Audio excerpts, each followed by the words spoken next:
Good afternoon students. जैसे कि मैंने आपको बताया था कि आपका फर्स्ट यूनिट का फर्स्ट चैप्टर कंप्लीट हो गया था।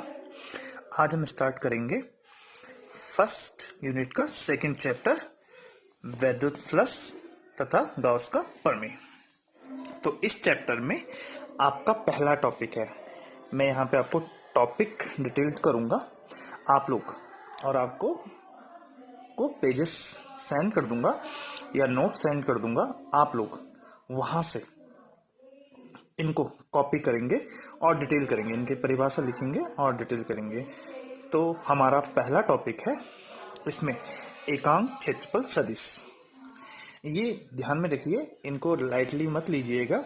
ये जो टॉपिक चलेंगे जैसे एकांक क्षेत्रफल सदिश है, घन कोण है, आपका वैद्युत फ्लक्स है, फिर आगे भी टॉपिक आएंगे।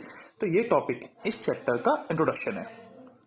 तो बेटा जैसे जैसे आप इसको ध्यान से पढ़ेंगे, क्योंकि इनकी आगे भी आपको जरूरत पड़ती रहेगी, क्योंकि जब आप डेरिवेशन करेंगे तो इसके बगैर आपके डेरिवेशंस नहीं होंगी। तब ये वर्ड्स आएंगे एकांक क्षेत्रफल सदिश और आप सोच में पढ़ेंगे कि ये कहाँ से, इसका मतलब क्या होता है। तो सबसे पहले हम टॉपिक स्टार्ट करते हैं, एकांक क्षेत्रफल सदिश। तो एकांक क्षेत्रफल सदिश जो टॉपिक है, इसको एरिया वेक्टर बोलते हैं। एरिया वेक्टर, इसमें क्या होता है कि सामान्यतः जो क्षेत्रफल है वो अदिश राशि है, लेकिन फिजिक्स में क्षेत्रफल सदिश राशि के रूप में लिया जाता है। 11th में आपने पढ़ा था कि क्षेत्रफल अदिश राशि है, लेकिन फिजिक्स में कुछ अपवाद के रूप में क्षेत्रफल को सदिश राशि के रूप में पढ़ा जाता है, क्योंकि वस्तु का संपूर्ण द्रव्यमान उसके सेंटर पर केंद्रित होता है। जैसे मैंने आपको क्लास में कई बार द्रव्यमान केंद्र पढ़ाया था। तो संपूर्ण द्रव्यमान, आप कॉपी को अपने बुक, जैसे ये पेन है आपका, तो संपूर्ण द्रव्यमान एक बिंदु पर यहाँ पे केंद्रित होगा। ये मेरे हाथ पे बैलेंस हो गई है, इस तरह से मेरे हाथ पे बैलेंस हो गई है। तो संपूर्ण द्रव्यमान एक बिंदु पर केंद्रित है। तो अब जो इसका द्रव्यमान नीचे की ओर केंद्रित होता है, ये एक क्रियाबल लगाता है। अपोजिट में एक क्रियाबल ऊपर की ओर होता है, जिसे हम एकांक क्षेत्रफल सदिश कहते हैं। तो सामान्यतः क्षेत्रफल अदिश राशि है, लेकिन फिजिक्स में क्षेत्रफल एक सदिश राशि के रूप में लिया जाता है। तो ये ए का मतलब एरिया, ठीक है। इसको कॉमा सरफेस एस से भी प्रेजेंट कर सकते हैं। और इसका एकांक क्षेत्रफल सदिश, अब अगर क्षेत्रफल सदिश राशि है तो इसकी दिशा लंबवत बाहर की ओर होगी। अगर ये इस तरह से है ऑब्जेक्ट, तो ये इस तरह से होगा। एकांक क्षेत्रफल सदिश लंबवत बाहर की ओर होगा। जैसे आपको मैं बता देता हूं, ये एक कॉपी है, अगर ये ऐसे रखी है तो ये एक एरिया है। तो इसका एकांक क्षेत्रफल सदिश लंबवत कहां होगा? बाहर की ओर। इसके अपोजिट अगर ये इस तरह से रखी है तो इसका एकांक क्षेत्रफल सदिश लंबवत कहां होगा? इस डायरेक्शन को। तो ये था आपका एकांक क्षेत्रफल सदिश। तो इसमें मैंने आपको बताया है कि क्षेत्रफल किस राशि के रूप में है? सदिश राशि के रूप में होता है। तो एकांक क्षेत्रफल सदिश, एकांक क्षेत्रफल। तो ये ध्यान में रखिएगा कि फिजिक्स में पूरे उसमें चैप्टर में आपको, पूरे बुक्स में आपको क्षेत्रफल किस राशि के रूप में पढ़ना है? सदिश राशि के रूप में पढ़ना है।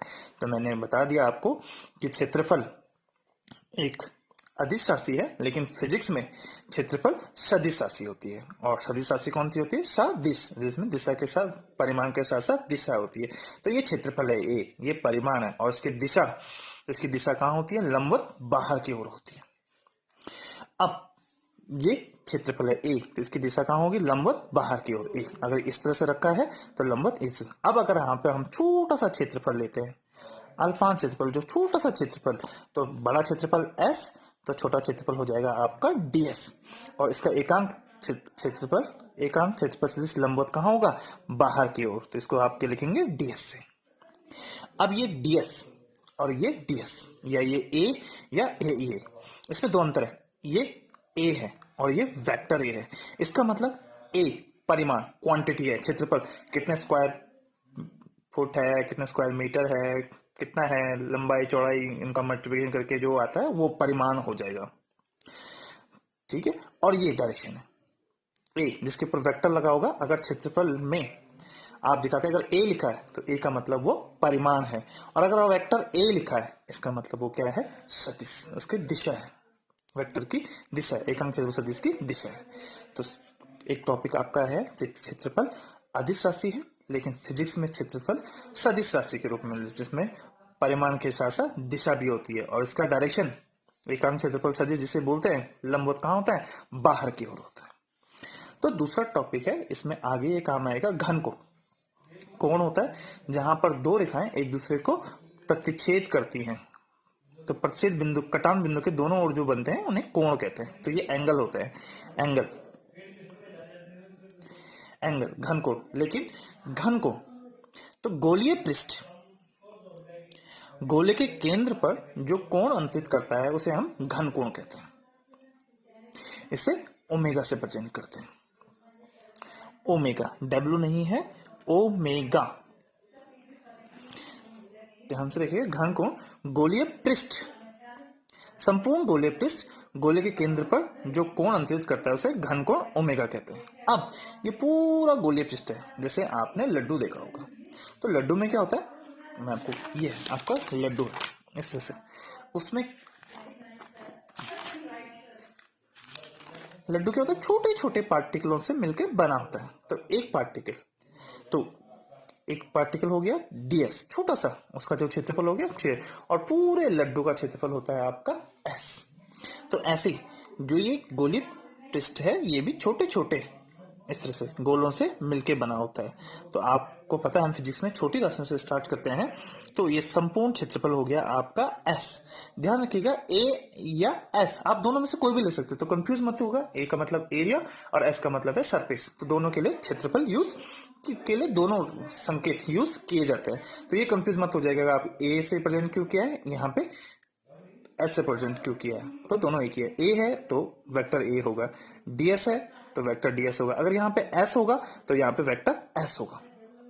तो ये अब घन कोण तो संपूर्ण गोलीय पृष्ठ है, और गोलीय पृष्ठ में संपूर्ण गोलीय पृष्ठ का क्षेत्रफल हो गया s, और पूरे गोलीय पृष्ठ के द्वारा गोले के केंद्र पर जो कोण अंकित किया जाता है वो घन कोण कहलाता है। अब तो हो गया पूरे सरफेस की बात। अब हम एक छोटा सा सरफेस गोलीय पृष्ठ पे एक छोटा सा क्षेत्रफल लेंगे, तो बड़ा क्षेत्रफल s और छोटा क्षेत्रफल ds, ये मैं आपको 11th में भी पढ़ा चुका हूं।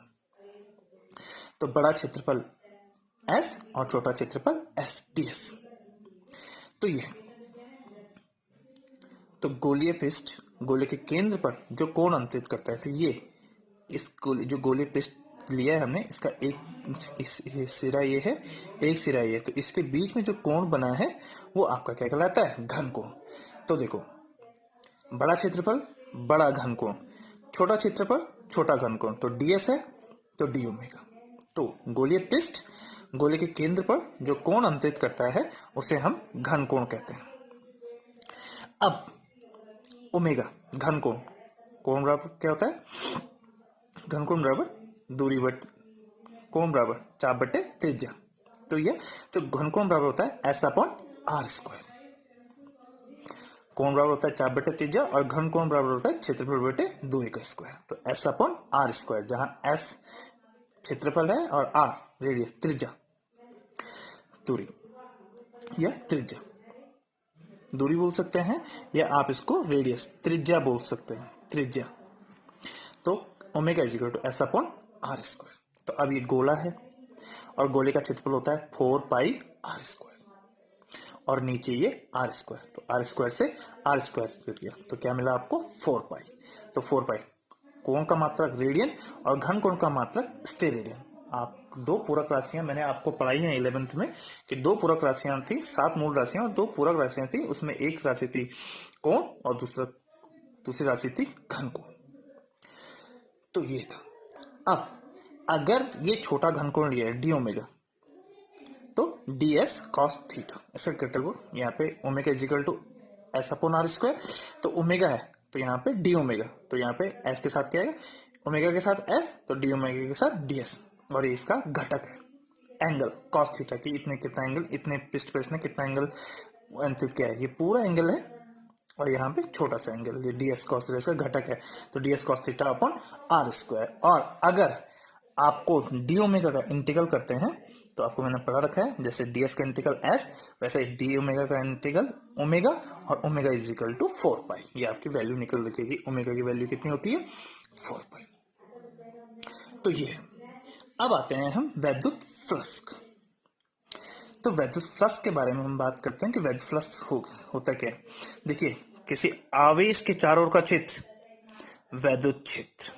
वैद्युत क्षेत्र को जिन काल्पनिक रेखाओं से प्रदर्शित करते हैं वो वैद्युत बल रेखा है। अब ये वैद्युत बल रेखा, इनको इस तरह से भी प्रदर्शित कर सकते हैं, ये वैद्युत बल रेखा है। अब वैद्युत बल रेखा तो ये है, कोई एक क्षेत्रफल हमने लिया, तो एकांक क्षेत्रफल से गुजरने वाली वैद्युत बल रेखाओं की संख्या को उस क्षेत्रफल का वैद्युत फ्लक्स कहते हैं। एकांक क्षेत्रफल से गुजरने वाली वैद्युत बल रेखाओं को उस बिंदु पर वैद्युत फ्लक्स कहते हैं। तो वैद्युत फ्लक्स एकांक क्षेत्रफल से गुजरने वाली वैद्युत बल रेखाओं की संख्या को उस पृष्ठ का वैद्युत फ्लक्स कहते हैं। अब कैसे? जैसे क्षेत्रफल है, इससे वैद्युत बल रेखाएं गुजर रही हैं, 1 2 3 4। तो 4, ये कितनी बल रेखाएं गुजरी हैं इस पृष्ठ से? 4। तो इस पृष्ठ का वैद्युत फ्लक्स कितना हो गया? 4। और वैद्युत फ्लक्स को किससे प्रेजेंट करते हैं? फाई से। तो किसी क्षेत्रफल से गुजरने वाली वैद्युत बल रेखाओं की संख्या को उस पृष्ठ से बद्ध वैद्युत फ्लक्स कहते हैं। किसी एकांक क्षेत्रफल से गुजरने वाली कुल वैद्युत बल रेखाओं की संख्या को उस पृष्ठ से बद्ध का मतलब है जुड़ी हुई, उस पृष्ठ से बद्ध वैद्युत फ्लक्स कहते हैं। मैंने सामान्य भाषा में से ये एक आप क्षेत्रफल लिया है, ये क्षेत्रफल लिया आपने S, ये पूरा क्षेत्रफल की बात कर रहे हैं S, और इससे वैद्युत बल रेखाएं निकल रही, कितनी गुजर रही हैं? सामान्यतः 1 2 3 और 4। तो इस पृष्ठ का वैद्युत फ्लक्स कितना हो गया? फाई। तो ध्यान से देखिए, आवेश के चारों ओर का क्षेत्र वैद्युत क्षेत्र, और वैद्युत क्षेत्र को प्रदर्शित करने वाली रेखाएं वैद्युत बल रेखाएं। और वैद्युत बल रेखाएं जब किसी पृष्ठ से गुजरती हैं तो उस पृष्ठ से गुजरने वाली वैद्युत बल रेखाओं की संख्या को उस पृष्ठ का वैद्युत फ्लक्स कहते हैं। और वैद्युत फ्लक्स को फाई ई से प्रेजेंट करते हैं। फाई कैसी राशि है? अदिश राशि। अब आपको ध्यान रखना है कि यहां पे एस है, क्षेत्रफल है, तो वैद्युत क्षेत्र की तीव्रता है ई। अब क्षेत्रफल, पूरे क्षेत्रफल से अगर वैद्युत फ्लक्स गुजर रहा है तो वो फाई। अब इस क्षेत्रफल, क्योंकि जो बड़ा क्षेत्रफल है वो छोटे छोटे क्षेत्रफल से मिलकर बना होता है, तो एस बड़ा क्षेत्रफल, छोटा क्षेत्रफल ds, और बड़ा क्षेत्रफल s, छोटा क्षेत्रफल ds। तो बड़ा क्षेत्रफल से गुजरने वाला वैद्युत फ्लक्स फाई, और छोटे से गुजरने वाला वैद्युत फ्लक्स डी फाई। तो ये तो phi is equal to form होता है E डॉट एस। अर्थात जो वैद्युत फ्लक्स होता है किसी पृष्ठ से वैद्युत बल रेखाओं की संख्या, ये वैद्युत क्षेत्र और क्षेत्रफल के अदिश गुणनफल के बराबर होता है। अदिश गुणनफल क्यों? क्योंकि वैद्युत क्षेत्र तीव्रता E तथा क्षेत्रफल दोनों सदिश राशियां हैं, और सदिश राशियों का गुणनफल एक क्या है? अदिश राशि है, इसलिए इसे क्या बोलेंगे? अदिश गुणनफल, स्केलर प्रोडक्ट। तो फाई इज इक्वल टू हो गया आपका E डॉट एस। आपको पता है जहां से डॉट हटेगा तो एक घटक लगेगा, और अदिश गुणनफल का या डॉट प्रोडक्ट का घटक होता है कॉस थीटा। तो ES कॉस थीटा, जहां E वैद्युत क्षेत्र की तीव्रता है, S उस पृष्ठ का क्षेत्रफल है, और कॉस थीटा घटक है, और थीटा E और S के बीच का एंगल है। E और S के बीच का एंगल ध्यान रखिएगा। जैसे यहाँ पे ds है, तो ds इसे वैद्युत क्षेत्र तीव्रता ये गुजर रही है E, और यहाँ पे जो सपोज इसका डायरेक्शन ये है, तो ये ds क्षेत्रफल है, और इसका एकांक क्षेत्रफल सदिश हो गया ds वेक्टर। तो E और ds के बीच का जो एंगल होगा वो आपका क्या कहलाता है? थीटा। ये थीटा है E और ds के बीच का एंगल। तो हमने पढ़ा है इसमें क्या कि वैद्युत फ्लक्स किसी एकांक क्षेत्रफल से गुजरने वाली वैद्युत बल रेखाओं की संख्या को उस पृष्ठ से बद्ध वैद्युत फ्लक्स कहते हैं। तो फाई इज वैद्युत फ्लक्स को फाई से प्रदर्शित करते हैं, और फाई कैसी राशि? एक अदिश राशि। तो phi is equal to E dot s, अर्थात जो वैद्युत फ्लक्स है वो वैद्युत क्षेत्र या वैद्युत क्षेत्र तीव्रता एक ही बात है तथा क्षेत्रफल के अदिश गुणनफल के बराबर होता है। और डॉट हटेगा तो घटक लगेगा तो, और कॉस प्रोडक्ट का घटक, सॉरी डॉट प्रोडक्ट का घटक होता है एस कॉस थीटा। अब बड़ा क्षेत्रफल है तो एस और छोटे बड़ा क्षेत्रफल को से गुजरने वाले विद्युत फोर्स को फाई से तथा छोटे क्षेत्रफल से गुजरने वाले विद्युत फोर्स को डी फाई से। तो यहाँ पे फाई इज इक्वल टू विद्युत शक्ति तो एक जैसी रहेगी, तो एस यहाँ पे एस है क्षेत्रफल, तो यहाँ पे क्षेत्रफल यहाँ पे हो जाएगा डीएस, तो ईडीएस कॉस थीटा, डॉट हटेगा तो ईडीएस कॉस थीटा। और अगर आपको phi is equal to d phi e, phi is equal to d phi, phi निकालना है तो डी फाई का क्या हो जाएगा इंटीग्रल, तो डी फाई, ध्यान रखना है कि अगर आपको डी फाई मिलेगा, डी फाई से आपको फाई निकालना है तो डी फाई से फाई का इंटीग्रल, और ये हो जाएगा e dot d s. D phi की वैल्यू कितनी होती है ई डॉट डी एस, तो e d s cos theta. Okay, thank you. ये वीडियो लंबी हो गई है तो इसको यहीं तक रखते हैं और आगे इसका हम नेक्स्ट वीडियो में पढ़ते हैं। Okay, thank you.